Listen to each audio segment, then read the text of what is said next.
Sharon clutched her mouth, feeling a strange tingling. When she tried to speak, her mouth stretched, wider, wider, and even wider. Her lips grew long, her jaw expanded, and her voice became louder than a drum. In the village of Kikundi, there lived a woman named Sharon, known far and wide for her endless gossip. Her tongue was faster than the river during the rainy season, and her words spread quicker than a bushfire in the dry season.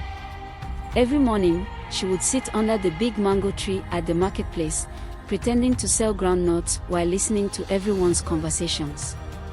By midday, she had enough gossip to fuel the entire village. "Did you hear?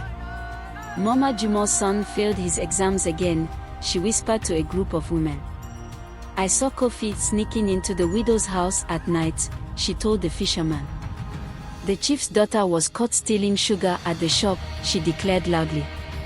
People laughed, some gasped, but others grew tired of her ways. The village elders warned her, "Sharon, one day your mouth will be your downfall." But she just laughed and continued spreading her stories. One fateful evening, Sharon met an old woman on the road. The woman was hunched over, her face hidden under a tattered shawl. "Child, can you spare a coin for an old traveler?" the woman asked. Sharon scoffed. "I have no money for beggars. But I do have a story for you. Did you know?" Before she could finish, the old woman straightened up, revealing glowing eyes. She was no ordinary traveler, she was Momom Shale, the village sorceress. "You love to talk, Sharon. Let's see if you love it when your mouth never stops." With a wave of her hand, a strong wind blew through the village. Sharon clutched her mouth, feeling a strange tingling. When she tried to speak, her mouth stretched, wider, wider, and even wider. Her lips grew long, her jaw expanded, and her voice became louder than a drum. From that day on, Sharon could not stop talking. Her voice boomed across the village even when she tried to whisper. She could not keep a secret, not even her own thoughts.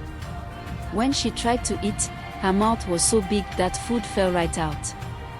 The village, tired of her loud, endless chatter, begged Momom Shale to reverse the curse. "I will only undo it if she learns her lesson," the sorceress said. Desperate, Sharon fell to her knees, tears streaming down her oversized mouth. "Please, I have learned. I will use my words wisely." With a flick of Momom Shale's wrist, Sharon's mouth shrank back to normal. From that day on, she spoke only when necessary and never spread another rumor.